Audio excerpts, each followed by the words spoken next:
Hi കൂട്ടുകാരെ, സെലം ബ്ലോസിലേക്ക് സ്വാഗതം. ഇന്ന് ഇതേപോലെ 1 കിലോ മത്തി എടുത്തിട്ടുണ്ട്. അപ്പോൾ ഇത് വെച്ചുള്ള ഒരു റെസിപ്പി നോക്കാം. തനി നാടൻ കറിയാണ്, പക്ഷെ കുറച്ച് വ്യത്യാസമുണ്ട്. അപ്പോൾ വീഡിയോയിലേക്ക് പോവാം. കണ്ടല്ലോ, നമ്മുടെ തേങ്ങയൊക്കെ ഇവിടെ നല്ലതുപോലെ മൂത്ത് വന്നിട്ടുണ്ട്. ഞാൻ ഇവിടെ തീ ഓഫ് ചെയ്തിട്ടുണ്ട്. ഇനി ഇതിലേക്ക്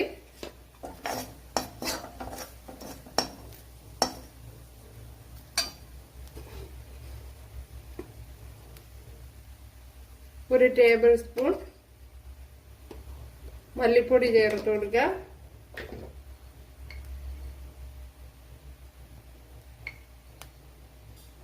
രണ്ട് ടേബിൾ സ്പൂൺ മുളക് പൊടി ചേർത്ത് കൊടുക്കുക. അതും കൂടെ ചേർത്ത് കൊടുത്തൊന്ന് മൂപ്പിച്ചെടുക്കണം. തീ ഞാൻ ഇപ്പോൾ ഓഫ് ചെയ്തിട്ടിട്ടുണ്ട്.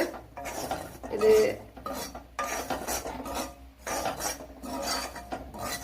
ചട്ടി ചൂട് നിൽക്കുന്ന ചട്ടി ആയതുകൊണ്ടാണ് ഞാൻ ഓഫാക്കിയത്. അല്ലെങ്കിൽ പൊടി ഐറ്റങ്ങളൊക്കെ കരിഞ്ഞു പോകും. അപ്പോൾ ഇത് തന്നെ മതിയാകും.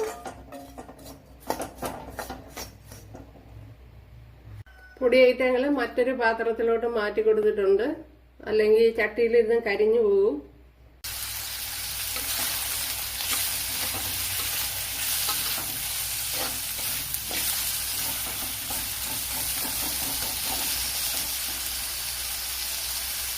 ഇതിലേക്ക് ഇനി അരച്ചു വെച്ചിരിക്കുന്ന അരപ്പ് ചേർത്ത് കൊടുക്കാം.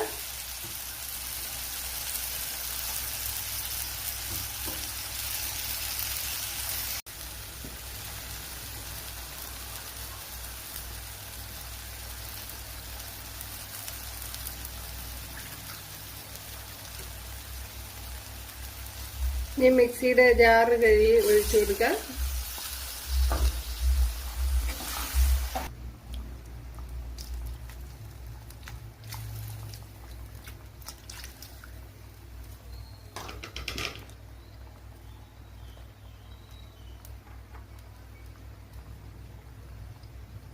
ഇതിലേക്ക് കുറച്ച് പുളിവെള്ളം കൂടെ ചേർത്ത് കൊടുക്കാം. നമ്മുടെ മത്തിക്കറി ഉണ്ടല്ലേ,